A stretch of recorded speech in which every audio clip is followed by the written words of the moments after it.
उस गांव के अंदर कोई जिन रहता है। जैसे ही कुछ सेकंड्स बाद वो उस लड़की का शरीर छोड़ के गया तो वो जो टहनियां पड़ी थी, ऐसे बिखरी हुई टहनियां पड़ी थी, उनकी प्रॉपर एक चद्दर बन गई। इस मौलाना की ऐसी हालत हो गई कि ये मर ही गया फिर। और वो मेरे से कहते हैं कि हम तेरे को अपने साथ लेकर जाएंगे। मतलब इतना बढ़ गया कि उसने नशे में उस अपनी बीवी को पहले तो बहुत मारा और फिर उसके ऊपर मिट्टी का तेल छिड़क के उसको आग लगा दी।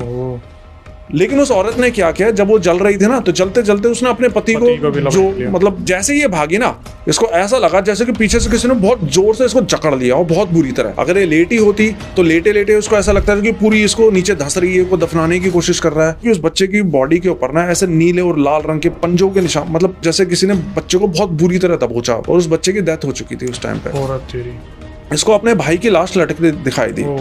कम एक बार रात में इसको सपना आता है जिसमें कि इसको भाई पेड़ दिखाई देता है जिसपे उसका भाई लटका हुआ था। तो ये लड़का बताता है कि भाई जब इतना बड़ा जिन मेरे से डर गया तो फिर मैं किसी से क्यों डरूं। जय श्री राम दोस्तों, आप सभी का स्वागत है अक्षय हॉरर शो पे, जहां पर हम बात करते हैं घोस्ट एक्टिविटीज, पैरानॉर्मल एक्टिविटीज और ऐसी बहुत सारी एंटिटीज के बारे में, जैसे कि रक्त पिशाच, कच्चा कलवा, ब्रह्म राक्षस, ऐसी एंटिटीज जिनके बारे में आप हमेशा से सुनते आ रहे हो। लेकिन मज़ा तब आता है जब हमारे साथ एक ऐसे यूट्यूबर जुड़ते हैं जो ऑलरेडी इस फील्ड में काफ़ी पुराने, मतलब मुझसे भी काफ़ी पुराने हैं। परवीन भाई जो कि हिंदी हॉरर स्टोरीज से हैं और इससे पहले भी हमारे चैनल पे आए, जिनको आप हमेशा से बहुत प्यार देते आए हो। हमेशा से कुछ ऐसे नए किस्से ये बताते हैं, कुछ आप बीती बताते हैं। आज फिर दोबारा ये कुछ ऐसे नए किस्से लेके आए हैं जो हमारे चैनल पे बताएंगे और फिर आप खुद इन्हें जानते हैं, तो फिर इंट्रोडक्शन की जरूरत तो है नहीं। लेकिन फिर भी परवीन भाई कैसे हैं आप? मैं बिल्कुल अच्छा हूँ अक्षय, और वंस अगेन अपने शो पे इनवाइट करने के लिए आपका बहुत बहुत शुक्रिया। बस भाई, ये जनता है जो प्यार करती है, जो हमेशा से बोलती है कि हिंदी हॉरर स्टोरीज जो परवीन भाई है उन्हें बुलाया जाए। आज के किस्सों में भाई कुछ नया क्या होने वाला है? बिल्कुल अक्षय, हमेशा की तरह आज भी कुछ मज़ेदार स्टोरीज मैं आपको और आपके व्यूवर्स को सुनाने वाला हूँ। और ये सबसे फर्स्ट स्टोरी जो आज मैं बताने वाला हूँ ना, ये अभी रिसेंटली कुछ ही दिन पहले, 4-5 दिन पहले, मेरे एक व्यूवर हैं, पंजाब से हैं वो, उन्होंने मुझे ये स्टोरी भेजी थी। तो बहुत से ऐसे व्यूवर्स होते हैं जो कि जब स्टोरीज भेजते हैं तो उसमें अपना नाम वगैरह नहीं बताते हैं, और कुछ होते हैं वो बता देते हैं। तो इस पर्टिकुलर व्यूवर ने अपना नाम बताया था। इनका नाम है परविंदर। तो ये पंजाब के रहने वाले हैं, लेकिन ये बताते हैं कि इसके जो हैं पिताजी और इनका बड़ा भाई, वो काफ़ी टाइम से सऊदी में रह रहे हैं, और अभी कुछ टाइम पहले ये भी सऊदी में शिफ्ट हो गए हैं। सऊदी अरेबिया में काम के चक्कर में ये भी शिफ्ट हो गए हैं अपने बड़े भाई और पिताजी के साथ में। तो इन्होंने एक इंसिडेंट ऐसा बताया था जो कि सुनने के बाद में मुझे भी बड़ी हैरानी हुई कि भाई ऐसा भी हुआ वहाँ पे। तो पंजाब में ना एक जगह पड़ती है मलेर कोटला करके। यस।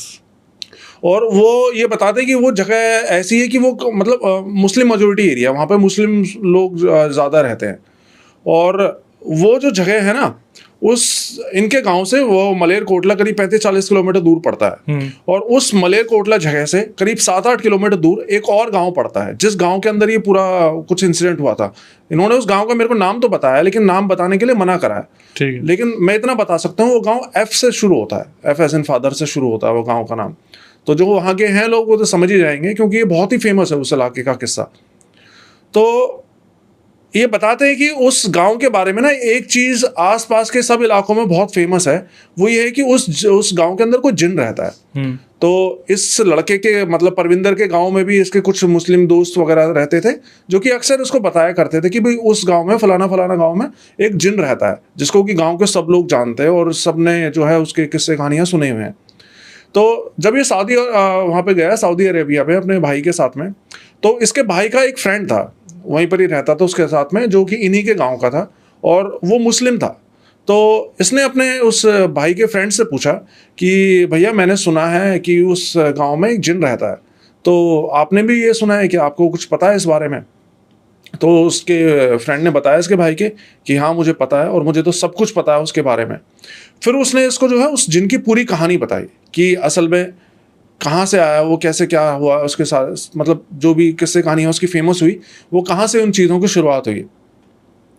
तो वो जो गांव था ना, बेसिकली उसमें एक परिवार रहा करता था, मुस्लिम फैमिली थी, क्योंकि ऑफ कोर्स वो सारा मुस्लिम मेजोरिटी एरिया। तो एक परिवार रहा करता था उसमें, और उनका जो घर था वो ऐसा था कि उनके घर के जस्ट साथ में ही एक बड़ा सा पेड़ हुआ करता था, और वो पेड़ बहुत बड़ा था, और इतना बड़ा था कि उसके ऊपर की जो शाखाएं थी वो उनकी पहली मंजिल तक आती थी। तो एक बार क्या हुआ, उन लोगों ने डिसाइड किया कि हम अपने ऊपर वाली मंजिल पर कुछ कमरे बनाएंगे, नीचे भी बनाएंगे कमरे, और ऊपर एक चबूतरा टाइप का, मतलब चौबारा टाइप ऊपर बनाएंगे। लेकिन प्रॉब्लम ये थी कि ऊपर वो पेड़ आ रहा था, तो उनको वो चौबारा बनाने के लिए उस पेड़ को काटने की ज़रूरत थी। तो उन्होंने ज़्यादा कुछ नहीं सोचा लोगों ने, और वो मतलब पेड़ की जो मोटी मोटी शाखाएं आ रही थी ऊपर फर्स्ट फ्लोर की तरफ से, वो सारी शाखाएं काट दी, और वो शाखाएं काटने के बाद में अपना ऊपर काम वाम शुरू कर दिया, कमरे उमरे बनाने लग गए। लेकिन इसके बाद क्या हुआ, वो काटने के बाद में वो पेड़ मतलब आधा काट दिया था, पूरा जड़ से तो नहीं काटा था इन्होंने, लेकिन ऊपर का काफ़ी बड़ा हिस्सा काट दिया था, क्योंकि वो इसी तरफ झुक रहा था इनके घर की तरफ। तो उसके बाद शुरू के हफ्ते 10 दिन तो सब कुछ नॉर्मल रहा, कुछ भी नहीं हुआ। लेकिन फिर क्या हुआ, इनकी इस फैमिली में जो जिनका वो घर था, इनकी एक छोटी लड़की थी। उस लड़की के साथ में ना अजीब अजीब चीज़ें होने लग गई। ये पता था कि रात में किसी भी टाइम पे वो लड़की उठ जाती, मुस्लिम तो थी, तो किसी भी टाइम पे उठ जाती और नमाज पढ़ने लग जाती। और रात में तो सब सो ही रहे होते थे, तो कोई नोटिस भी नहीं करता था। लेकिन एक आध बार लोगों की नज़र पड़ती तो इतना ध्यान नहीं देते, वो ये सोच के कि भाई हो सकता है बच्ची खेल रही हो, आँख खुल गई हो। लेकिन फिर कई बार वो नींद में नहीं, मतलब उठने के बाद में रात में सो के उठती, और जब घूम रही होती घर में तो कुछ बोल रही होती थी, बड़बड़ कर रही होती। तो ये ध्यान से सुनते तो वो बोल ये रही होती थी कि मेरा घर तोड़ के अपना घर बनाओगे, मेरा घर तोड़ के अपना घर बनाओगे, इस तरीके से वो हरकतें कर रही होती। और फिर एक दिन इन लोगों ने देखा कि वो जो पेड़ था जो उन्होंने आधा काट दिया था, ये लड़की उस नीचे पेड़ के नीचे खड़ी हुई थी और कुछ कुछ ऐसे बड़बड़ाए जा रही थी। और फिर देखते देखते उसने जंप मारी, उस पेड़ के ऊपर चढ़ गई लड़की, वो छोटी सी लड़की, जो कि फिजिकली उसके लिए इम्पॉसिबल था, वो लड़की कर ही नहीं सकती थी ऐसा। तो इस लड़की की माँ ने ये सब देखा। तो ये सब देखने के बाद अब इनको ये यकीन हो गया था कि पक्का इस लड़की के ऊपर कोई ना कोई ऊपरी चक्कर आ गया है। तो ये आसपास के काफ़ी सारे बाबाओं, तांत्रिकों वगैरह के बारे में गए। अब इनके ना गांव में एक मस्जिद थी, उस मस्जिद में एक मौलाना थे जो कि बहुत ही फेमस मौलाना हुआ करते थे। इस तरह की कोई भी चीज़ होती थी लोग उन्हीं के पास में जाते थे उनको हेल्प के लिए। लेकिन उस दौरान क्या हो रखा था, जब इस लड़की के साथ ये सब चीज़ें चल रही थी ना, तो वो मौलाना किसी दूसरे शहर में गए हुए थे किसी काम से, उस 15-20 दिन के पीरियड में। तो उनको ये बुला नहीं सके। और उन दिनों जो है टेलीफोन और ये सब चीज़, मतलब मोबाइल फ़ोन्स वगैरह भी नहीं होते थे, स्मार्टफोन्स वगैरह। तो इन्होंने सोचा कि चलो कोई बात नहीं, 15-20 दिन बाद जब तक मौलाना आएंगे तब हम उसको दिखा देंगे। इस दौरान इन्होंने आसपास के और दूसरे मौलाना, तांत्रिक वगैरह को, मतलब दुनिया भर के जितने भी पॉसिबल हो सकते थे, सबसे इन्होंने कोशिश करी उस लड़की को ठीक करवाने की, उसका इलाज करवाने की। लेकिन होता क्या कि जब भी कोई उसके पास में आता है, इससे पूछता कि भाई क्यों तू इस लड़की को परेशान कर रहा है, तो वो उसको मारने लग जाता, उसी की पिटाई करने लग जाता, तांत्रिक की और उसके मौलवी की, जो भी सामने होता था। तो 10-15-20 दिन ऐसे ही गुजर गए। इनको लगा कि यार अब तो पता नहीं कौन सी चीज़ तब तक इनको ये नहीं पता था कि इसके ऊपर, लड़की के ऊपर आ क्या रखा है। ये पता था कि कोई ना कोई पैरानॉर्मल एंटिटी है इसके ऊपर, क्योंकि उसकी तो हरकतें से ये ऑब्वियस हो रहा था कि कुछ ना कुछ उसके पास ऊपरी चक्कर है। लेकिन वो असल में है क्या चीज़, ये अभी तक इनको नहीं पता था। फिर क्या हुआ, करीब 20-25 दिन बाद वो मौलाना, जो उनके गांव की मस्जिद के बड़े मौलाना थे, वो वापस आए अपने घर में। तो उन्होंने उनके पास मैसेज भेजा कि मौलाना साहब, हमारी लड़की के साथ में ऐसा ऐसा हो रहा है, आप एक बार ज़रा आके देखिए कि उसके साथ क्या समस्या है। तो वो मौलाना आए इनके घर में और उस लड़की को अपने सामने बिठाया और फिर उससे प्यार से पूछा कि भाई मैंने सुना है कि आपके पास में जो भी आता है और उसकी आप पिटाई कर देते हैं, तो मैं भी आपसे बस पूछने ही आया हूँ, आप मेरे साथ ऐसा कुछ मत करना, मैं तो बस आपकी मुंह जुबानी पूछने आया हूँ। मतलब पहले से ही घबराया हुआ था। मतलब उसने पहले से आते दुआ सलाम करी उससे, जो भी उसके ऊपर चीज़ थी। फिर उससे बोला कि भाई मैंने ऐसा ऐसा सुना है, पिटाई करते, तो मेरे साथ ऐसा कुछ मत करना, मैं तो बस आपकी बात सुनने आया हूँ कि भाई आप क्यों उस लड़की को परेशान कर रहे हो। तो उस लड़की के ऊपर जो चीज़ थी ना, फिर वो सामने आई। उसने बोला कि मैं एक जिन हूँ, और उसने फिर अपना नाम वाम उसको बताया। लेकिन जब वो ये बता रहा था ना इस मौलवी को, तो मौलाना ने जब उसकी आवाज़ सुनी ना, तो इनको रियलाइज़ हुआ कि यार इसकी आवाज़ तो मैंने पहले कहीं सुनी हुई है, मतलब ये तो मैं शायद जानता हूँ इस इंसान को, मतलब उस जिन को। तो उन्होंने उससे पूछा कि क्या आप मुझसे पहले मिल चुके हो? तो उस जिन ने बताया कि हाँ, आपकी जो मस्जिद है ना, उसमें मैं अक्सर आता रहता हूँ नमाज़ पढ़ने के लिए, और तब फिर मौलाना को भी रियलाइज़ हुआ कि हाँ, इसके जो मस्जिद में अक्सर फ्राइडे की जो जुम्मे वाली नमाज होती है उसमें एक अजीब सा आदमी आता था नमाज पढ़ने के लिए। वो देखने में ही लगता था कि ये इसमें कुछ स्पेशल है, ये कोई इंसान नहीं है, कोई और है।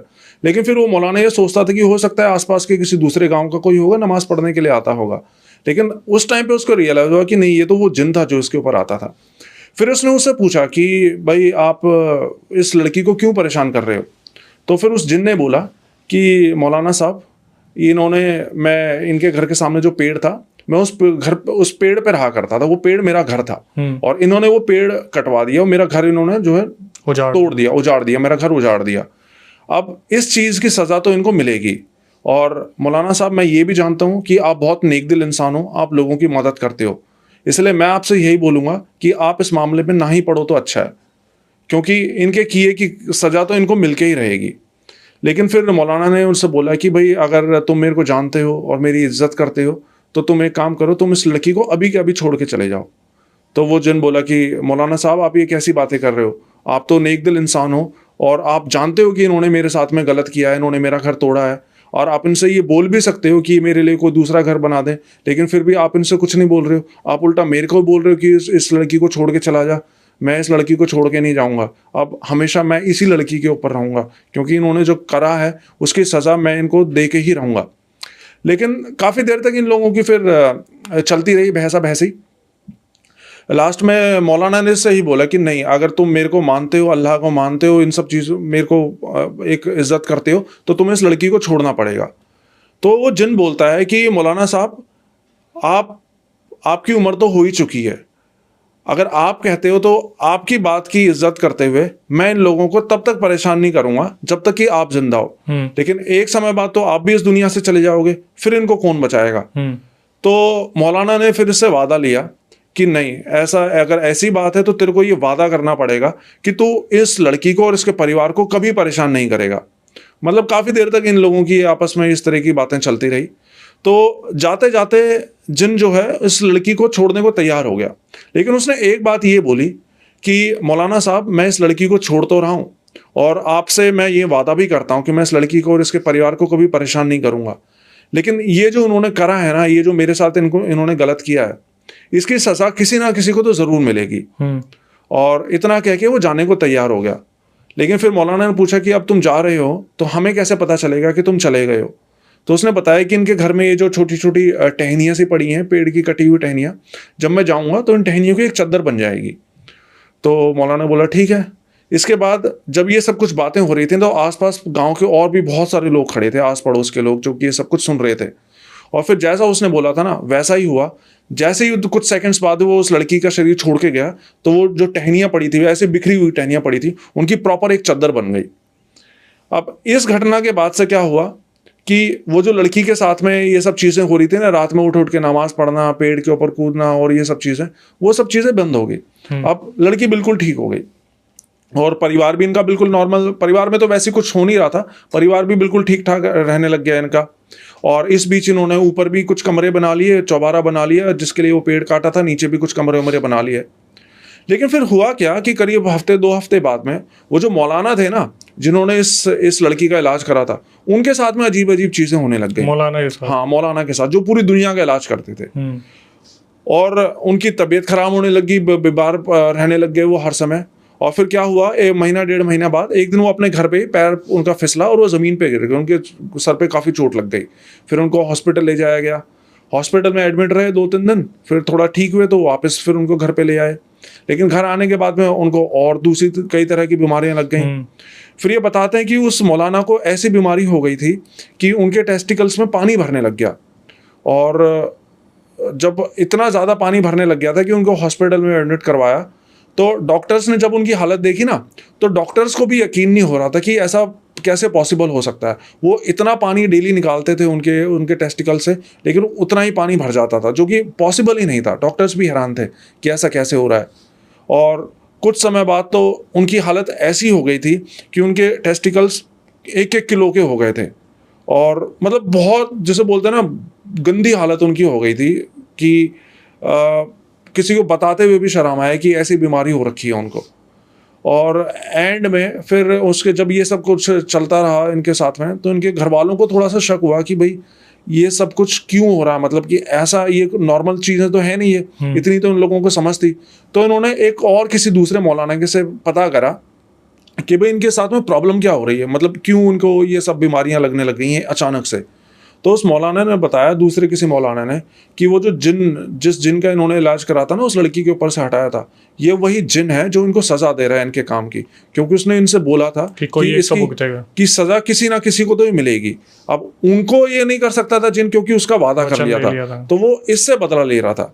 और एंड में इस मौलाना की ऐसी हालत हो गई कि ये मर ही गया। फिर अब ये मर गया, लेकिन उनका जो परिवार था उस लड़की का, वो तो अभी भी बिल्कुल ठीक था, उनके साथ कोई प्रॉब्लम नहीं हो रही थी, उनके रिश्तेदार वगैरह आते रहते थे घर में। फिर क्या हुआ, कुछ महीने बाद उनके परिवार में उनके कुछ रिश्तेदार आए हुए थे, तो उनमें एक लड़का था, 17-18 साल का लड़का था, जो कि रात में देर देर तक फ़ोन देखता था। तो वो शाम को उस दिन आया उनके घर में, तो रात के टाइम पे जब सोने लगे ना, तो वो लड़का बोला कि मैं ना ऊपर वाले कमरे पे जाके सोता हूँ, चौबारे में, क्योंकि मेरे को देर तक फ़ोन में गेम खेलने की आदत है, तो आप लोग भी परेशान हो गए, तो इससे अच्छा मैं ऊपर चला जाता हूँ। तो वो ऊपर जाके सोने लग गया। लेकिन रात में जब बाकी लोग सो रहे थे, तो एकदम से वो चिल्लाया और भागता हुआ नीचे आया। तो सबने उससे पूछा, अरे क्या हो गया, चिल्ला क्यों रहे हो और ऐसे भागते हुए क्यों आए? तो उसने बताया कि मेरे को ऊपर से आवाज़ आई लेटे लेटे कि ये कमरा मेरा है, यहाँ से निकल जाए, यहाँ तुम लोगों के लिए कोई जगह नहीं है। तो वो नीचे से आया भागता, उसने ये बात बताई। तो तब तक इनके घर में सब कुछ नॉर्मल हो चुका था, किसी को ये नहीं लग रहा था कि भाई कोई पैरानॉर्मल ऐसी कोई चीज़ है। तो वो जो लड़की थी जिसके ऊपर ये सब चीज़ें हुई थी ना, उसके पापा बोले कि अगर हो सकता है शायद कोई ऊपर चोर वोर आ गया हो, तो एक काम करो, तुम सब यहीं रुको, मैं ऊपर जाता हूँ, मैं देखता हूँ कि ऊपर कौन है। तो मैं ऊपर जाके लेटता हूँ, और अगर कोई चोर होगा तो दोबारा आने की कोशिश करेगा, और जैसे ही वो आएगा ना, मैं शोर मचा दूंगा, तुम सारे जल्दी से ऊपर आ जाना। तो इतना कह के वो ऊपर चले गए। लेकिन जब वो ऊपर गए ना, ऊपर जाके लेटे हुए बस 2 ही मिनट हुई थी, उनको किसी ने बहुत जोर से उस कमरे से बाहर निकाल के फेंक दिया, उठा के फेंक दिया कमरे से। तो कमरे से उठा के फेंका, तो वो भी डर के मारे भागते हुए नीचे आए, और नीचे सबको उठाया। तो आपस में सब ये बातें कर रहे थे कि भाई ये सब क्या हो रहा है, पहले इस लड़के को आवाज़ सुनाई दी और अब इसको उठा के फेंक दिया। तो जब ये बातें कर रहे थे ना सारे इकट्ठे होके, ये इनके रिश्तेदार वगैरह, तो ऊपर से आवाज़ आई उसी चौबारे से कि ये मैं ही हूँ, वो जिन हूँ जो जिसका घर तुम लोगों ने तोड़ा था, और ये कमरा मेरा है। आज तो मैंने तुम लोगों को छोड़ दिया, लेकिन आज के बाद अगर तुम में से किसी ने मेरे कमरे में आने की हिम्मत करी ना, तो अपनी जान से जाओगे। मैंने वादा कर रखा है उस मौलवी से, इसलिए तुम्हारी जान बख्श रहा हूँ, लेकिन इसके बाद मैं तुमको तुम्हारी जान नहीं बख्शूंगा। तो इसके बाद फिर इन लोगों ने क्या किया, उस कमरे के अंदर जाना ही छोड़ दिया, उसको ऊपर ताला लगा दिया। लेकिन अब घर तो था इनका, जरूरत पड़ती थी इनको उस जगह को यूज़ करने की। तो फिर इन्हीं के किसी एक बुजुर्ग मौलाना ने एक बार इनको भी बताया कि तुम एक काम करो, उस जो जिन है उससे प्यार से बात करने की कोशिश करो, हो सकता है वो तुम्हारी बात मान जाए और ये सब चीज़ें ठीक हो जाएं। तो फिर ये लोग क्या करने लग गए कि जैसे भी इनका कोई भी फेस्टिवल आता था ना, ईद वगैरह आती थी, तो ये ऊपर उस चौबारे वाले कमरे के बाहर प्लेट में मिठाइयाँ रख देते थे, रात में मिठाइयाँ रखते, और अगले दिन जब ये देखते ना, तो वो मिठाइयाँ सारी गायब मिलती इनको, मतलब कि वो खा चुका होता था जिन इनको। तो कुछ महीनों तक ऐसा चला। तो वो जिन जो था, जो कि शुरू में बहुत नाराज़ रहता था, वो थोड़ा इनके साथ में नॉर्मल हो गया। फिर एक दिन इस लड़की के पापा उस जिन के पास गए ऊपर उससे बात करने के लिए। इन्होंने उससे पूछा कि भाई आप जो हैं, आप तो एक जिन है, आप तो गांव के किसी भी घर में रह सकते थे, तो आपने यही कमरा क्यों चुना रहने के लिए? तो उस जिन ने बताया कि वो जो मेरा पेड़ था ना, जिस पेड़ के ऊपर मैं रहता था, जिस पेड़ को तुमने कटवा दिया था, वो पेड़ मेरे को बहुत अजीज था, मुझे बहुत प्यार था उससे, और उस पेड़ की लकड़ियां तुमने इस कमरे के अंदर यूज कर रखी हैं, इसलिए मैं इस कमरे के अंदर रहना पसंद करता हूँ।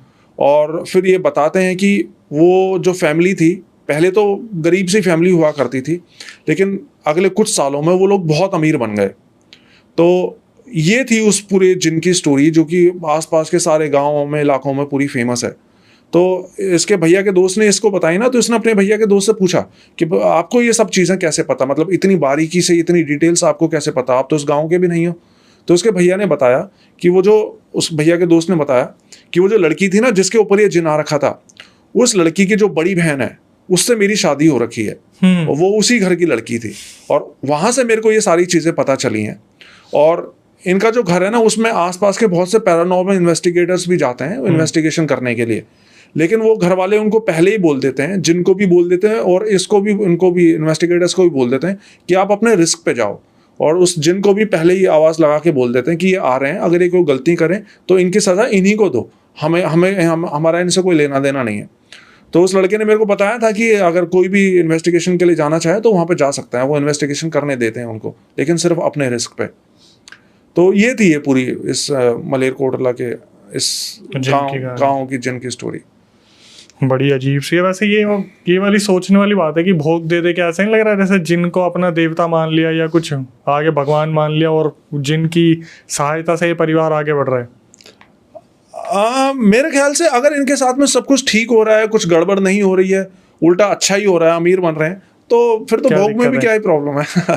तो ऐसे परवीन भाई, आपके पास ऐसा कोई मौका है जहाँ पर आपको लगता है यार कोई एंटिटी आपको बोल रही है मेरे को भोग दो तो मैं तुम्हें अमीर बना दूंगी? नहीं, मेरे साथ तो ऐसा मौका नहीं आया है भगवान की दया से। तो आप चाहोगे आए?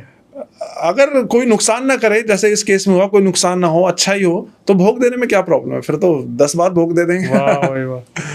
फिर आपके जो कुल देवी देवता है वो नहीं, कुल देवी तो अपनी जगह है ना, कुल देवी को देते रहेंगे भोग।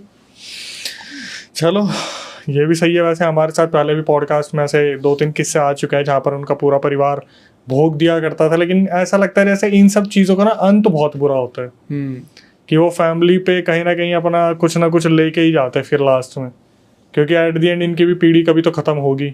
बिल्कुल। फिर आगे कौन भोग देगा नहीं देगा, लोग रिलोकेट हो जाते हैं, चीज़ें अलग तरीके से होने लगती है। लेकिन फिर भी बड़ी अजीब थी, कुछ नया सुनने को मिला, काफी टाइम बाद कुछ अलग सुनने को मिला। और ये स्टोरी बहुत फेमस है उस इलाके में, उस गांव के इलाके में, मतलब एफ से शुरू होता है गांव का नाम, उस इलाके में बहुत फेमस, सब जानते हैं इस स्टोरी के बारे में। फिरोजाबाद कुछ है क्या? मैं नाम नहीं बता सकता हूँ क्योंकि उसने मना किया, हालांकि करीब हूँ मैं। हाँ, बाद ही आता है उसमें। अच्छा, फैजाबाद ऐसा कुछ? चलो खैर, नहीं, फैजाबाद तो नहीं है। चलो मैं ऐसे गैस करता रहूंगा, भाई मना करते रहेंगे, सही भी बता दूंगा तो भी क्या पता क्या हो, लेकिन ठीक है। अब जो लोग वहाँ के होंगे वो तो कमेंट सेक्शन में मेंशन कर ही देंगे। आते हैं भाई दूसरे किस्से पे। ठीक है, एक और स्टोरी सुनाता हूँ मैं आपको। ये स्टोरी एग्जैक्टली जिन की तो नहीं है, लेकिन बहुत ही दर्दनाक स्टोरी है। और ये मेरे को मुंबई से मेरी एक व्यूवर ने भेजी थी कुछ टाइम पहले, और तुक्के की बात है, ये भी एक मुस्लिम फैमिली के साथ में ही हुआ था। हालांकि यहाँ पे मैं एक चीज़ और क्लियर कर देता हूँ कि बहुत बार कमेंट्स में व्यूअर्स मेरे को बोलते हैं कि मौलानाओं की स्टोरी ज़्यादा सुनाते हो और ये सब चीज़ें, लेकिन अब ये स्टोरीज आती हैं तो मैं सुनाता हूँ। मैं अपना खुद से तो बनाता नहीं हूँ। हिंदू स्टोरीज़ भी मैं सुनाता हूँ, मुस्लिम स्टोरीज़ भी मैं सुनाता हूँ। अब ज़्यादातर अब मान लो जिन की मैं स्टोरीज़ डालता हूँ तो जिन तो होते ही मुस्लिम कल्चर में है ना, वो तो हिंदुओं के साथ तो कम ही हो सकती हैं वो वाली स्टोरीज़। जिनकी स्टोरीज अगर मैं सुनाऊंगा तो वो तो उसमें ज्यादातर मुस्लिम वाली स्टोरीज ही सुनने को मिलेंगी। भाई आप अकेले नहीं हो, ये दर्दनाक कमेंट्स मुझे भी देखने को मिलते हैं। वो यही बोलते हैं कि मौलाना मौलवी बहुत ज्यादा प्रमोट हो रहा है, बट हम वही तो रियल केस बताएंगे जो रियल चीजें हमें बताई गई हैं। हम खुद से कैसे रिप्लेस कर दे कि उन्होंने करा, क्योंकि जो कमेंट व्यूअर का आता है, मतलब जिसके ऊपर बीती है वो कमेंट करेगा, तो आप उससे पूछोगे भी, फिर वो बता दे कि नहीं यार तांत्रिक नहीं था, ये तो मौलवी था। फिर आप कहोगे आपने चेंजेस करे हैं, आपने मन कड़न बना दी, आपने ऐसा करा। तो हमारे पास जो आता है वो हम बताते हैं, रियल केसेस कवर कर रहे हैं। बिल्कुल। और ये भी एक रियलिटी है अक्षय कि हिंदू जाते हैं, मतलब दरगाहों पे मौलवियों के पास में इलाज के लिए जाते हैं। मुस्लिम्स इतना नहीं जाते हैं हिंदू बाबाओं के पास में, लेकिन हिंदू जाते हैं इलाज के लिए, मौलवीज के पास जाते हैं। ऑब्वियसली देखो, सिद्धि हर किसी के पास है, नॉलेज उन्हें भी है, हमें भी है, लेकिन जब बात आती है जिन्नात की तो वो उनके कम्युनिटी का है। जैसे अभी मेरे पास एक केस आ रखा था, उसमें क्रिश्चियन लड़की के बारे में पूरा था कि क्रिश्चियन लड़की जो थी वो पोजेस हो गई थी। तो क्रिश्चियन लड़की थी, वो हिंदू एंटिटी थी जो जिसने उसे पोजेस किया था, तो उसको आखिरी में देवी के पास जाना पड़ा। देवी की डेट्स आ रखी थी, जो माता जी थी, तो उन्होंने उससे पहले क्रिश्चियन थे तो उन्होंने फादर को बुलाया था। तो फादर ने एट द एंड बोल दिया कि भाई ये जो लड़की है ये क्रिश्चियन कम्युनिटी से नहीं है, तो इसका इलाज वही कम्युनिटी वाले करेंगे। तो एट द एंड फिर वो मौलवी के पास गए, वहाँ से चीज़ें ठीक नहीं हुई, तो फिर देवी मौलवी सब ने मिला के पूरा एक तरीके से इलाज किया था। तो ये नहीं क्रिश्चियन है तो उसका फादर ही करेंगे, एंटिटी पे डिपेंड करता है कि वो एंटिटी को इस चीज़ से रिजॉल्व कैसे करे। जैसे एग्जाम्पल के तौर पर अगर कोई जिन है तो मौलवी कोशिश करेगा कि बातों में कोशिश करे उसे घेरने की। अगर कोई आत्मा है, भूत प्रेत है, ब्रह्म राक्षस है, तो वो हिंदू तांत्रिक या फिर हिंदू बाबा जो है वो उससे पूछने की कोशिश करेंगे। क्योंकि ऑब्वियसली जब एक इंसान गुजर रहा है, किसी श्रेणी में जा रहा है, जैसे ब्रह्म राक्षस बन गया, तो वो मौलवी से बात करना उतनी जल्दी पसंद नहीं करेगा, क्योंकि ब्रह्म राक्षस तो ब्राह्मणों की एक एंटिटी हो गई ना। ऐसे ही जो पिशाचिनी या भूत प्रेत है वो अलग अलग कम्युनिटी पे, वो आप समझ सकते हैं कि ये भी जो चीजें हैं ये धर्म को तो फॉलो कर ही रही है। निकलने के बाद ये थोड़ी ना कि इन्होंने भगवान बदल दिए, कुछ ऐसा हो गया। और एक चीज और अक्षय, जैसे हम तो स्टोरी सुनाते हैं, लेकिन जो फैमिली इफेक्ट होती है इन सब चीजों से, उसको कोई फर्क नहीं पड़ता कि यार कौन इलाज कर रहा है, उनको बस इलाज चाहिए होता है। ऑब्वियसली इन सब चीजों का निवारण चाहिए ना, एट द एंड जान बचानी है। हाँ, जान बचानी है, तो उनको वो तो जाएंगे यार, वो तो हर जगह धक्के खाएंगे, हम मंदिर में भी जाएंगे, मस्जिद में भी जाएंगे, सब जगह जाएंगे, उनको तो इलाज कराना है, उनको तो अपनों की जान बचानी है। तो एक और स्टोरी मैं ऐसे ही सुनाता हूँ आपको, मुंबई की। हालांकि जिनकी आपने बात करें तो एक मेरे को याद आया कि मेरे को एक बार किसी ने बताया था कि किसी भी घर पे कोई मुस्लिम क्रिया करी गई हो ना, खासकर कोई जिन विन आ रखा हो, तो मुस्लिम्स में क्या होता है ना, इस्लाम में क्या होता है, सुअर को बहुत गंदा माना जाता है। सुअर से तो ये बहुत ही नफरत करते हैं, बिल्कुल पसंद भी नहीं करते, सुअर को देखना तक पसंद नहीं करते हैं। तो मेरे को एक बार किसी ने बताया था कि अगर किसी घर के अंदर कोई जिन आ रखा है या कोई मुस्लिम क्रिया करी गई है, तो उस घर के अंदर सुअर के घी से अगर ये धूनी करे ना, तो वो चीज अपने आप ही भाग जाती है, वहां पे कुछ करने की जरूरत नहीं होती। अच्छा। क्योंकि सुअर से नफरत करते हैं ना, तो वो जिन भी मुस्लिम एंटिटी होती है तो वो भी नफरत करती है, तो वो उस जगह पे रह ही नहीं सकते जहाँ पे कि मुस्लिम वो सुअर के घी से धूनी की जाती हो। हालांकि मुझे नहीं पता ये कितना इफेक्टिव तरीका है, लेकिन थोड़ा सा रिस्की भी हो सकता है। ये हो सकता है वो चीज बहुत ही ज्यादा नाराज हो जाए इस चीज से, हाँ, इरिटेट हो जाए, उल्टा ही कुछ कर दे। तो ये भी मेरे को एक बार बताया था किसी ने। तो मैं आपको मुंबई की एक स्टोरी सुनाता हूँ। ये स्टोरी मेरे को एक शबनम नाम की मेरी व्यूवर हैं, जो कि मुंबई के सांता क्रूज इलाके में, सांता क्रूज इलाका है एक जगह कोई मुंबई में, वहाँ पे रहा करती थी। तो एक बार क्या हुआ, इनकी शादी के कुछ साल बाद ये अपने हस्बैंड के साथ में, और उनका एक बेटा था, उस बेटे का नाम है इरफान, जो कि 4-5 साल का था उस टाइम पे। तो ये एक किराए के मकान में रहने के लिए गए थे, और किराए का ज़्यादा बड़ा मकान नहीं था, छोटे छोटे मकान थे, एक लाइन से बने हुए थे। तो उसी मकान में लोग जो है रहने के लिए गए थे। तो वहाँ पे जब ये रहने के लिए गए ना, तो कुछ दिनों बाद इस शबनम ने नोटिस किया, मतलब दिन के टाइम पे इसका हस्बैंड तो चले जाते थे अपने काम वहाँ पे, जो भी ड्यूटी वगैरह करते थे। तो दिन में जो इनका छोटा बच्चा था ना, 4-5 साल का, जब भी वो खेलता था तो ऐसे खेलता था जैसे कि खेलते हुए किसी से बातें कर रहा हो, कि भाई ये लो बॉल ले लो, बातें करता उनसे। तो स्टार्टिंग में तो उन्होंने ज़्यादा ध्यान नहीं दिया, ये सोच के एक भी छोटा बच्चा है, बच्चे करते ही हैं इस तरीके से, तो उन्होंने ज़्यादा ध्यान नहीं दिया। लेकिन फिर अगले कुछ दिनों में जब ये सब चीज़ें होती रही ना, तो कई बार क्या होता है, जैसे ये कमरे के बाहर गई होती और अंदर आके देखती, तो देखती कि बच्चा खेल तो रहा है और कोई खिलौना दूर रखा हुआ है, जो कि बिल्कुल पॉसिबल ही नहीं हो सकता था कि बच्चा इतनी दूर से गिरा दे। वो अपने आप उठ के उधर चला जाता है या अपने आप गिर जाता। तो धीरे धीरे ये सब चीज़ें इसको नोटिस होने लग गए। कहने का मतलब कि अब इसको पता चलने लग गया था शबनम को कि भाई कुछ ना कुछ पक्का गड़बड़ है।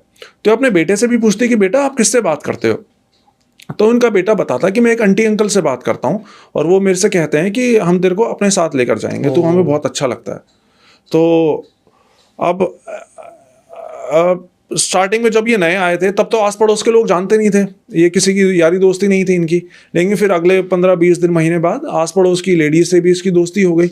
तो एक दिन इसने अपने पास आस पड़ोस की कुछ औरतों से पूछा कि भाई मेरा बेटा जो है ऐसे खेलता है, और वो बताता है कि एक आंटी अंकल जो है मेरे को अपने साथ ले जाने की कहते हैं। तो ऐसा कुछ हुआ था कि इस घर में कभी? तो फिर आस पड़ोस की लेडीज ने इसको बताया कि हाँ हुआ था, और तुमको ये बात तो सबको पता है, तुमको कैसे नहीं पता ये बात? उन्होंने बताया कि कई साल पहले ना इस घर में जिसमें तुम अभी रह रहे हो, यहाँ पे एक मियाँ बीबी रहा करते थे, और वो औरत तो बहुत अच्छी थी, लेकिन वो आदमी एक नंबर का नशेड़ी था। और वो शाम के टाइम पे जब भी आता नशा करके आता था और अपनी बीवी को बहुत मारता था। तो और उनका कोई बच्चा भी नहीं था, शादी को हुए ज़्यादा समय नहीं हुआ था उनको। तो एक दिन उनका झगड़ा इतना भर गया, मतलब इतना बढ़ गया कि उसने नशे में उस अपनी बीवी को पहले तो बहुत मारा, और फिर उसके ऊपर मिट्टी का तेल छिड़क के उसको आग लगा दी। लेकिन उस औरत ने क्या किया, जब वो जल रही थी ना, तो जलते जलते उसने अपने पति को जो मतलब जकड़ लिया, और वो दोनों के दोनों उसी घर के अंदर जल के मर गए। और इसके बाद से ये जो घर है ये पूरी उस मोहल्ले में बदनाम हो गया था। कोई भी उस घर में किराए पे नहीं रहने जाता था। लेकिन फिर सालों बाद तुम लोग पता नहीं कहाँ से आके इस घर में रहने लग गए। तो ये सब चीज़ें पता लगने के बाद अब इसको भी थोड़ा थोड़ा डर लगने लग गया कि भाई ये सब चीज़ें हो रही हैं इस घर में। लेकिन फिर ये बताती है कि हमारी मजबूरी थी कि हम वो छोड़ नहीं सकते थे वो घर, पता नहीं कौन सी ऐसी मजबूरी रही होगी कि भाई एक हॉन्टेड हाउस में ही इनको रहना पड़ा। मुझे तो नहीं लगता कि ऐसे रहना चाहिए किसी को भी ऐसे घर में, लेकिन ये लोग उसी घर में रहते रहे। अब इनका घर तो हॉन्टेड था ही, लेकिन ये बताती हैं कि इनके घर में ना, वहां पे जो घर थे उनके अंदर टॉयलेट्स नहीं बने होते थे।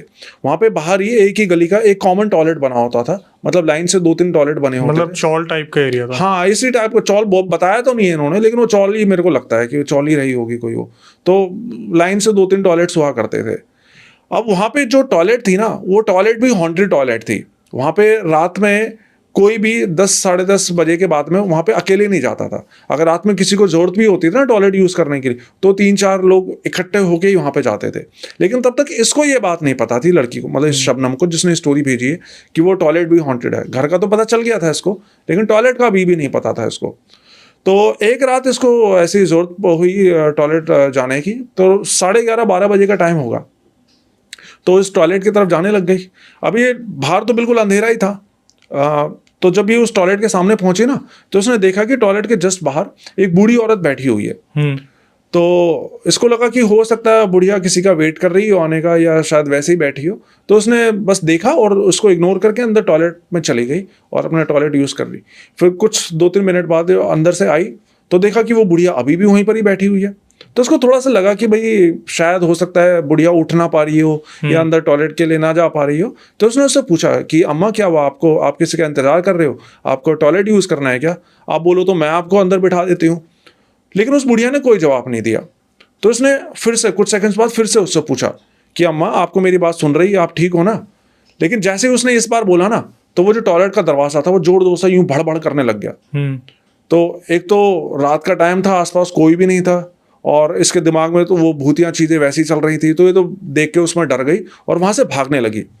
लेकिन जैसे ही ये भागी ना, इसको ऐसा लगा जैसे कि पीछे से किसी ने बहुत जोर से इसको जकड़ लिया और बहुत बुरी तरह। लेकिन किसी तरह अपने जो इनकी आयत वगैरह होती हैं वो इसने पढ़ने लगी और किसी तरह वहां से अपने घर पे आई और आते के साथ में बेहोश हो गई घर में। अब यहाँ तक भी सब कुछ ठीक था इसके साथ में, मतलब ऐसी कोई चीजें हो रही थी बेटे के साथ में, लेकिन इसके साथ में अभी तक कुछ नहीं हुआ था। लेकिन उस दिन के बाद अगले दिन जब ये सो के उठी ना, तो ये लंगड़ाने लग गई एक पैर से। मतलब इसको कोई बीमारी नहीं थी, पैर में कोई चोट नहीं लगी थी, लेकिन ये लंगड़ा जब भी चलती एक नेचुरल तरीके से लंगड़ा के चलती, जैसे कि लंगड़ी हो बचपन से। तो इसके हस्बैंड ने भी देखा कि भी इसके पैर में क्या हो गया, तो उन्होंने कई तरह के डॉक्टर्स को भी दिखाया, एक्सरे वैक्सरे करवाए, लेकिन पैर में कोई प्रॉब्लम नहीं थी, पैर में कोई चोट नहीं लगी थी, कोई बीमारी नहीं थी। बस ये जब चलती तो लंगड़ा के चलती, ऐसा इसके साथ में हो गया। तो अगले 3-4 महीनों तक इन्होंने कई जगह इलाज करवाया अपना, मतलब डॉक्टर्स के पास में, और दवाइयाँ वगैरह ली, लेकिन इसका लंगड़ाना बंद नहीं हो रहा था लड़की का। फिर 4-5 महीने बाद इसको एक और बेटा इसका पैदा हुआ, और उस बेटे का इन्होंने नाम रखा था रेहान। इसने नाम भी बताया था अपने बेटे का। तो जब वो बेटा पैदा हुआ ना, तो उसके पैदा होने के बाद इन्होंने वो घर खाली कर दिया और एक दूसरे घर में जाके रहने लग गए। लेकिन उस घर में जाने के बाद में अब इसके साथ में क्या होने लगा था कि ये बताती है कि उस घर के जस्ट बगल में एक मस्जिद थी। तो उस मस्जिद में जब भी अजान की आवाज आती ना, तो इसको ऐसा लगता है जैसे कि कोई इसके पैर पकड़ के इसको धरती के अंदर खींच रहा है, मतलब जमीन के अंदर खींच रहा है। अगर ये लेटी होती तो लेटे लेटे उसको ऐसा लगता है कि पूरी इसको नीचे धंस रही है, को दफनाने की कोशिश कर रहा है। खड़ी होती तो इसके पैर चिपक जाते जमीन पे, और ये सिर्फ तभी होता था जब अजान की आवाज आती थी बाहर से। तो इसने अपनी माँ को बताया, इसकी माँ का भी घर वहाँ पास में ही था। तो इसने अपनी माँ को बताया कि माँ मेरे साथ पिछले कुछ दिनों से ये सब कुछ हो रहा है। और इसने उस पुराने वाले घर की भी बात बताई कि उस घर में जो है इरफान, मतलब इसका बड़ा वाला बेटा, वो खेलते हुए बात करता था। तो इनको लगा कि हो सकता है वो मियाँ बीबी की जो प्रेत था, भूत था, वही शायद इनके साथ में आ गया हो, वही परेशान कर रहा होगा इनको। तो ये इसकी माँ और ये 3-4 लोग मिलके, इसकी बुआ भी थी, ये एक मौलाना के पास गए। फिर वहाँ पर तो जब ये मौलाना के पास गए ना, और मौलाना को सारी बात बताई कि भी ऐसा ऐसा हो रहा है, तो ये खुद थी लड़की शबनम, इसकी गोद में इसका वो छोटा सा बच्चा था जो 15-20 दिन का था उस टाइम पर, रेहान, और इसकी माँ थी और इसकी बुआ थी। ये 3-4 लोग थे उस टाइम पे।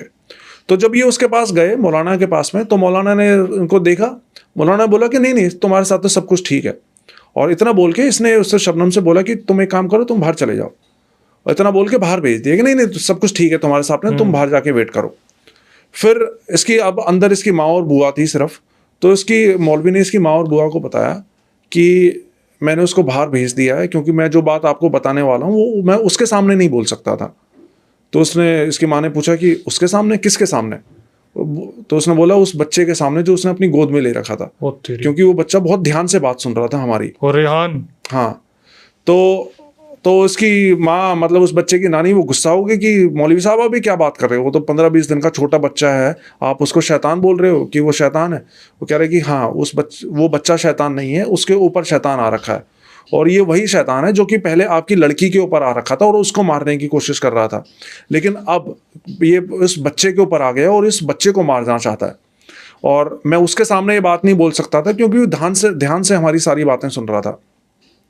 तो इसकी फिर उसने, माँ ने बोला कि अगर ऐसी बात है मौलाना साहब, तो आप कुछ करो, इलाज इसका करो। तो उसने, मौलाना ने फिर इनको एक लिस्ट दी सामान की। इनसे बोला कि तुम एक काम करो, ये सारा सामान कल मेरे पास में लेकर आना शाम के टाइम पे, फिर मैं आपके इस बच्चे का उतारा कर दूंगा। हाँ।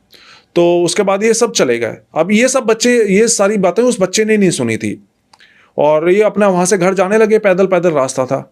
लेकिन फिर वहाँ से क्या हुआ कि जहाँ पे इनका घर पड़ता था ना, उससे पहले ये सब गली से जा रहे थे, वहाँ से गली 2 हिस्सों में बढ़ जाती थी।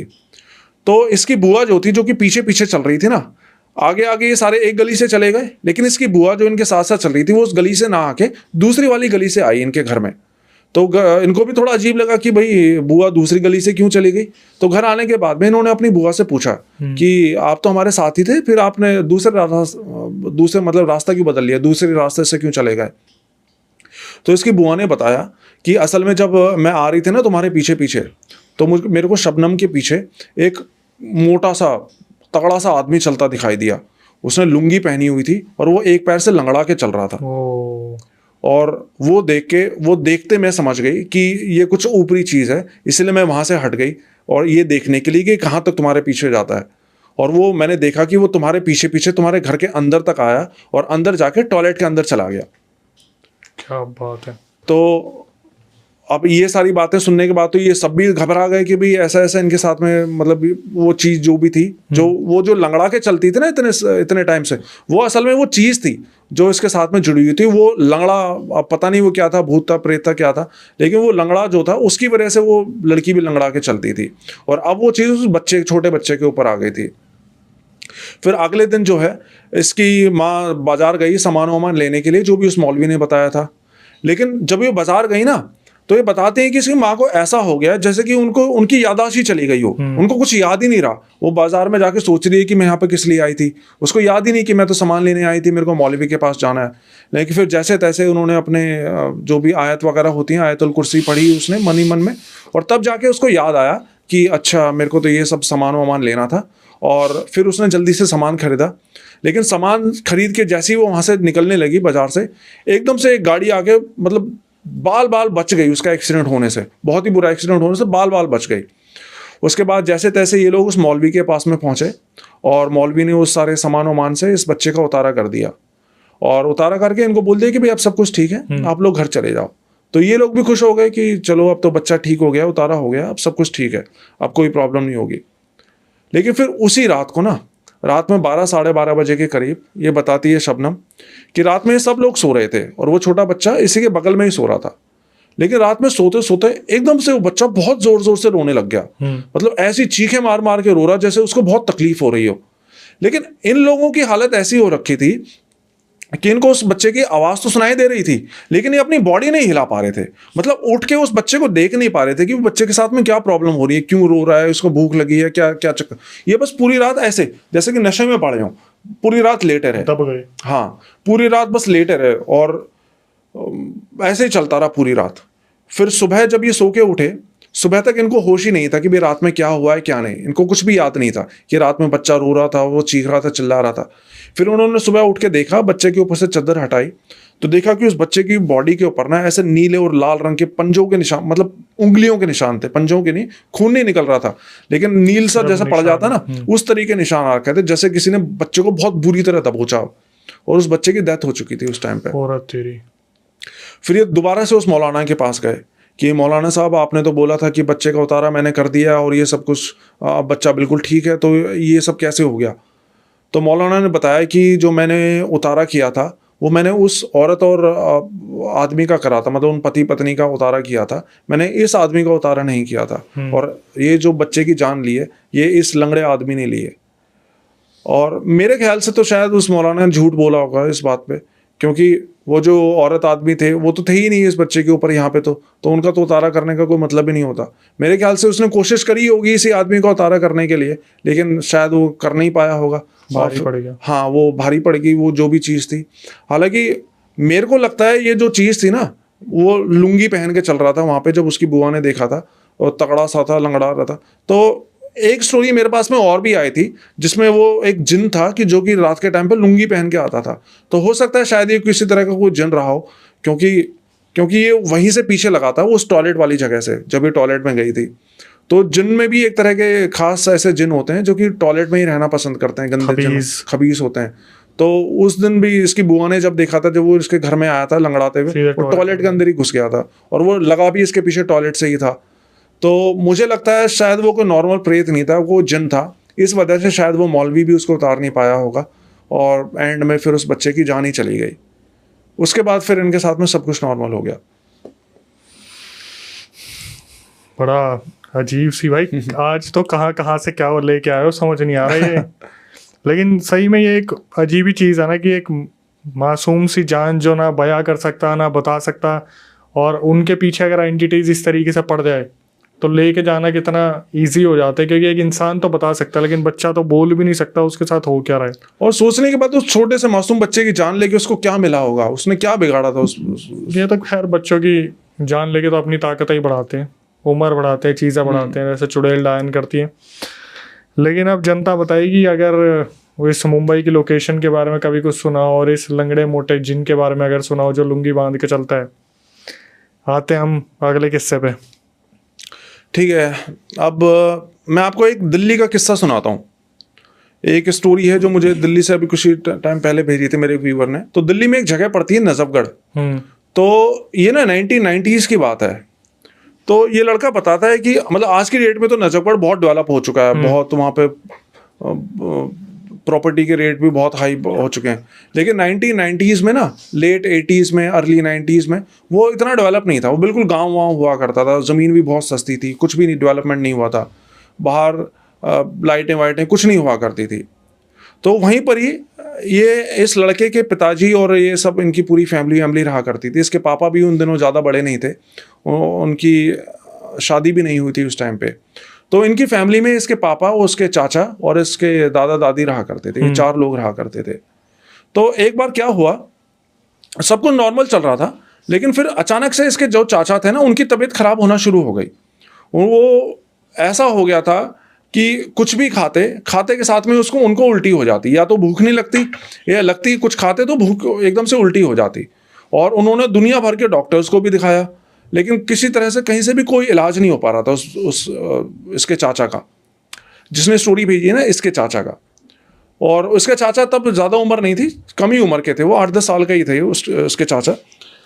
अब जब कई महीनों तक ये सब चलता रहा ना, कहीं भी दुनिया भर के डॉक्टर्स को हॉस्पिटल्स में दिखाने के बाद कोई इलाज नहीं हुआ उसका, तो इसकी माँ को ये लगने लगा कि हो सकता है बच्चे के साथ में कोई ऊपरी परेशानी हो गई हो। और इसकी माँ बहुत रिलीजियस थी और देवी देवताओं को तो मानती ही थी, भूत प्रेत जैसी चीज़ों को भी बहुत मानती थी। तो उसको पक्का यकीन था कि भाई पक्का कुछ ना कुछ बच्चे के साथ में ऊपरी परेशानी हो रही है। तो इसकी माँ के एक गुरुजी थे जो कि गीता पाठ करने का काम किया करते थे। तो एक दिन उसने उस बेटे को लेकर उन गुरुजी के पास में गई। तो गुरुजी ने कुछ ध्यान वान लगाया, और ध्यान लगाते के साथ में पूछा कि भाई तुम्हारे बेटे ने कुछ टाइम पहले कुछ खाया था क्या, किसी का दिया हुआ? तो उसने सोचा, ध्यान से सोचा कि क्या खाया होगा। फिर उसको याद आया कि हाँ, करीब 3 महीना पहले एक औरत लड्डू बांट रही थी और इसने वो लड्डू खाया था, और उसके बाद से ही इसके साथ में ये सब चीज़ें होने लगी हैं। तो फिर उन गुरुजी ने बताया कि तुम्हारे बेटे के ऊपर किसी ने कुछ करवाया गया है, और इसको जो है ना बचाने का बहुत ज़्यादा तरीके नहीं है, इसको मेडिकल बीमारी नहीं है, इसको बचाने का एक तरीका मैं तुमको बताता हूँ। अगर तुम ये चीज़ कर लोगे तो इस बच्चे की जान बच सकती है, नहीं तो इसको फिर बचा पाना बहुत मुश्किल है। उन्होंने बताया कि तुम्हारे घर के किसी बड़े आदमी को, मतलब छोटा नहीं होना चाहिए, बड़ा आदमी होना चाहिए, उसको एक पीपल के पेड़ के पास जाके वहां से कुछ पत्ते तोड़ के लाने हैं रात के टाइम पे, और मैं तुमको एक कलावा दूंगा, वो कलावा उस पीपल के पेड़ के ऊपर बांध के आना है, और फिर वो पत्ते तुम मेरे को ला के दोगे, उससे मैं इस बच्चे का इलाज करूंगा। तो अब उन्होंने इनको इलाज तो बता दिया कि भाई ये करना पड़ेगा, लेकिन प्रॉब्लम ये थी कि इसके जो दादा थे ना, मतलब इसके चाचा के जो पिताजी थे, वो इन सब चीज़ों को बिल्कुल भी नहीं मानते थे।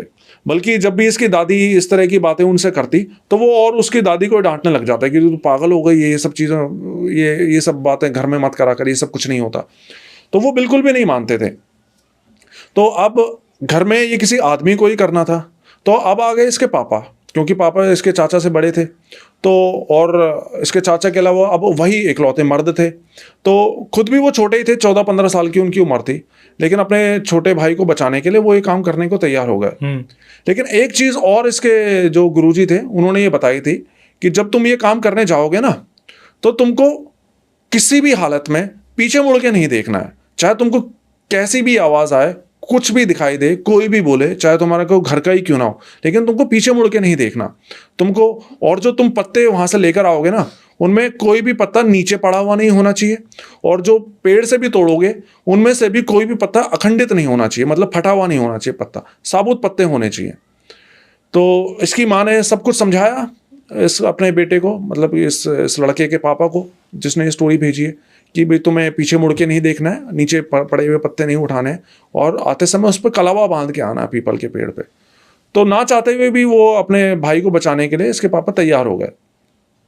लेकिन ये काम इनको रात में 12 से 1 बजे के बीच में ही करना था, और 12 से 1 के बीच में ये करके वापस अपने घर के अंदर आ जाना था, क्योंकि अगर ये 1 बजे तक वापस नहीं आते तो वो चीज़ इसके पापा के ऊपर भी हावी हो सकती थी। तो वो ये सब कुछ करने को तैयार हो गए। फिर उन्होंने एक पर्टिकुलर दिन बताया था इनको, जिस रात को इनको ये क्रिया करनी थी। तो उस रात 12 बजे अपनी माँ का आशीर्वाद लिया इन्होंने, और उस पीपल के पेड़ के पास चले गए। अब वो जो पीपल का पेड़ था ना, वो इनके घर से करीब 3-4 किलोमीटर दूर पड़ता था, जिस पीपल के पेड़ के पास इनको जाना था, बड़ा सा पीपल का पेड़ था। तो उन दोनों स्ट्रीट लाइट्स वगैरह भी कुछ भी नहीं होती थी। तो ये जैसे तैसे हिम्मत करते हुए वहाँ से उस पीपल के पेड़ के पास में पहुँचे, और वहाँ पे जाके इन्होंने जल्दी से उछल के उसके पत्ते तोड़े, 10-11 पत्ते तोड़े जितने उन्होंने बाबा ने बताए थे, और फिर उस जो पीपल के पेड़ था उस पर कलावा बांध दिया जो उस बाबा ने दिया था। लेकिन हुआ क्या, जैसे ही इसने वो कलावा बांधा ना उस पेड़ पे, तो इसको कुछ कदम दूर एक सांड खड़ा दिखाई दिया, और वो सांड इतना बड़ा था ना, जितना हाथी होता है इतना बड़ा सांड था वो। और वो दूर तो खड़ा था, और इसको ये भी पता था कि ये कोई सांड नहीं है, ये कुछ और ही है, क्योंकि इतना बड़ा कोई सांड हो ही नहीं सकता। और वो सांड दूर से खड़ा खड़ा इसको आवाज़ दे के बोल रहा था कि रुक जा, ये क्या कर रहा है, इस तरीके से। लेकिन जैसे इसको समझाया गया था कि भाई तुमको किसी की बात नहीं सुननी है और पीछे मुड़ के भी नहीं देखना है, तो ये वहाँ से अपना चुपचाप पत्ते लेकर जल्दी से आने लग गया। लेकिन जब ये आ रहा था ना, तो इसको आवाज़ सुन रही थी जैसे कि वो सांड भी पीछे ही आ रहा है। इसने पीछे मुड़ के तो नहीं देखा, लेकिन उसको पता चल रहा था कि वो सांड इसके पीछे आ रहा है। और एक पॉइंट तो ऐसा आया कि वो सांड इसको आवाज़ दे के बोला कि ये क्या कर रहा है, रुक जा यहीं पर ही। लेकिन ये रुका नहीं, वहाँ से अपना जैसे तैसे उस जगह पर आने लग गया। लेकिन उस बीच जितने भी पेड़ पड़ रहे थे ना बीच में, हर एक पेड़ से इसको आवाज़ आती, रुक जा, क्या कर रहा है, ये पत्ते यहीं छोड़ दे। लेकिन ये रुका नहीं, अपना हिम्मत करके जैसे तैसे अपने घर की तरफ आने लग गया। लेकिन फिर क्या हुआ, जब ये अपने घर से करीब 1 किलोमीटर दूर पहुंचा ना, तो एक पेड़ के ऊपर इसको अपने भाई की लाश लटकती दिखाई दी, और वो फांसी के फंदे से लटका हुआ था, जैसे कि किसी ने उसको मार के लटका रखा हो। तो वो देखते के साथ ही ये तो एकदम से सन पड़ गया कि ये क्या, मेरा तो भाई तो यहाँ पे लटका हुआ है। लेकिन फिर उसको थोड़ा सा ध्यान आया कि नहीं ये सब कुछ असली नहीं है, ये पक्का वो भ्रम मेरे को दे रहा है वो जो भी चीज़ है, क्योंकि इसको पहले से बाबा ने समझा दिया कि भी तुम्हारे साथ में ये सब चीज़ें होंगी। तो ये लड़का मेंटली प्रिपेयर्ड था। तो लेकिन उसके बाद क्या हुआ, ये जब भी जाता ना आगे, तो घूम फिर के उसी पेड़ के पास में पहुंच जाता जहाँ पे, हाँ नहीं पीपल का पेड़ नहीं, तो? वो जो पेड़ जहाँ पे वो लटका हुआ था, उसका भाई लटका था, हाँ वो फांसी पे लटका हुआ था, उसी पीपल के उसी पेड़ के पास में आगे हो जाता, मतलब पहुंच जाता। तो कई बार 4-5 चक्कर इसके ऐसे लगते रहे। तो इसने फिर मनी मन जो है अपने भगवान को याद किया कि भगवान आज बचा लो, क्योंकि टाइम भी होने वाला था, 1 बजने वाले थे, और 1 बजे से पहले इसको अपने घर पे वापस पहुंचना था। लेकिन फिर जैसे तैसे ये अपने घर के नज़दीक पहुंचा। लेकिन ये जैसे ही घर के सामने पहुंचा ना, इसको फिर से पीछे से आवाज़ आई, और इस बार इसको इसकी माँ की आवाज़ आई कि अरे बेटा तू आ गया, ला ये पत्ते मेरे को दे दे, मैं तेरे भाई का इलाज कर देती हूँ। लेकिन इसने, इस लड़के की हिम्मत थी, लेकिन इसने तब भी पीछे मुड़ के नहीं देखा और सीधा अपने घर के अंदर आ गया। फिर घर के अंदर आने के बाद में इसने सारी बातें अपनी माँ को बताई कि माँ मेरे साथ तो ऐसा ऐसा हुआ, मेरे को सांड दिखाई दिया, आवाज़ें आई। लेकिन तब तक ये सही सलामत अपने घर पे पहुंच गया। फिर अगले दिन ये उन बाबा के पास गए, उनको पत्ते दिए कि बाबा ये पत्ते ले आया है। फिर उस बाबा ने अपनी जो भी क्रिया वगैरह थी उनसे उस बेटे का, उनके छोटे वाले बेटे का इलाज कर दिया और वो बेटा फिर बिल्कुल ठीक हो गया। लेकिन ये जो बड़ा वाला लड़का था ये इतना घबरा गया था कि अगले 2 हफ्तों तक इसको बहुत तेज बुखार चढ़ा रहा। और आज की डेट में, मतलब शादी हो चुकी है, बच्चे हो चुके हैं, लेकिन आज की डेट में भी इसके साथ में ऐसा होता है कि महीने में कम से कम एक बार रात में इसको सपना आता है जिसमें कि इसको वही पेड़ दिखाई देता है जिस पे उसका भाई लटका हुआ था। आज की डेट में भी इनके साथ में सब चीज़ें चलती हैं। हालांकि और कुछ नहीं होता, कुछ पैरानॉर्मल इफेक्ट नहीं होता, बस वो सपना आता है आज की डेट में भी। शायद इसलिए क्योंकि डर बैठ गया होगा दिल में, क्योंकि उस टाइम पे इसकी भी उम्र कम ही थी। तो ये थी ये पूरी स्टोरी। नजागढ़ वैसे हमारे काफ़ी क्लोज है, द्वारका के पास ही। द्वारका से पास में। हालांकि हम हर वीडियो में अपनी लोकेशन रिवील कर देते हैं कि हम कहाँ बैठे हुए हैं। खैर, बहुत अजीब किस्से सुनने को मिले। और वैसे भाई सोचा है इस चीज़ के बारे में कि क्यों हमेशा बोलते कि पीछे मुड़ के नहीं देखना चाहिए, या तो पोजेस या सीधा मौत? नहीं, मैं आपको बताऊं, मेरे पास एक स्टोरी आई थी ऐसी, जिसमें वो इसी तरह का कुछ सीन था कि उसको बोला गया था कि भाई तेरे को शमशान घाट से हड्डी उठा के लेके आनी है। उनकी माँ को कोई प्रॉब्लम हो गई थी और उसके इलाज के लिए हड्डी उठा के लानी होती थी। तो वो लड़का, उस लड़के ने बताया था कि शुरू में जो है ना वो पीछे मुड़ के नहीं देखता था, लेकिन फिर बाद में उसने पीछे मुड़ के देखना भी शुरू कर दिया था। अच्छा, लेकिन उसको कुछ नहीं होता था लड़के को, क्योंकि असल में उसकी माँ के ऊपर किसी जिन का इफेक्ट आ रखा था। हाँ। और मैं छोटा सा बता ही देता हूँ आपको इस किस्से के बारे में कि हरियाणा से ही भेजी थी मेरे को किसी ने वो स्टोरी। तो वो मजदूर फैमिली थी कोई, तो गरीबी परिवार था। तो शाम के टाइम पे खेत में मजदूरी करके ना वो अपने घर आया करते थे। तो एक शाम को वो अपनी माँ के साथ में अपना सारा काम वाम करके, खेत की कटाई वटाई करके अपने गाँव, अपने घर वापस आ रहे थे। तो उन दिनों गन्ने की खेती हो रखी थी। तो उस लड़के ने ना 3-4 गन्ने तोड़ लिए खेत से, और गन्नों को तोड़ के, लंबे लंबे गन्ने होते हैं, अपने कंधे पे रख लिया और वहां से रास्ते से आने लगा। इस बीच उसकी मम्मी को टॉयलेट लगी, तो वहीं पर ही रास्ते में कोई पेड़ था, उसके नीचे बैठ के उसने, मम्मी ने टॉयलेट कर ली और वहां से अपने सीधा घर आ गए। लेकिन घर आते के साथ में ही उसकी मम्मी तो चिल्लाने लग गई कि मैं किसी को नहीं छोड़ूंगा, सबको मार डालूंगा। वो तो इस राक्षस की वजह से मैं डर गया, इसने अपने कंधे के ऊपर डंडे रखे हुए थे, इससे मैं डर गया, मैं तो किसी को नहीं छोड़ूंगा, नहीं तो मैं तो उसी को मार देता। तो ये लड़का बताता है कि भाई जब इतना बड़ा जिन मेरे से डर गया तो फिर मैं किसी से क्यों डरूं। तो जब इसका इलाज करवाया गया, किसी ने इनको बताया था कि भाई तुमको कब शमशान घाट पास में ही था इनके घर के, वहां से रात में हड्डी लेकर आनी है और वो घीस के कुछ इलाज होना था इनकी माँ का। तो आते शुरू में कुछ दिन तो इसको पीछे से आवाज आती थी, लेकिन ये देखता नहीं था, लेकिन बाद में देखने भी लग गया था, लेकिन इसके साथ में कुछ भी नहीं हुआ था। तो ऐसा नहीं है, मतलब बताते हैं ऐसा कि पीछे मुड़ के नहीं देखना चाहिए, क्योंकि ये चीज़ें जो है ना ये छलावा करने की कोशिश करती हैं, ये बहकाने की कोशिश करती हैं।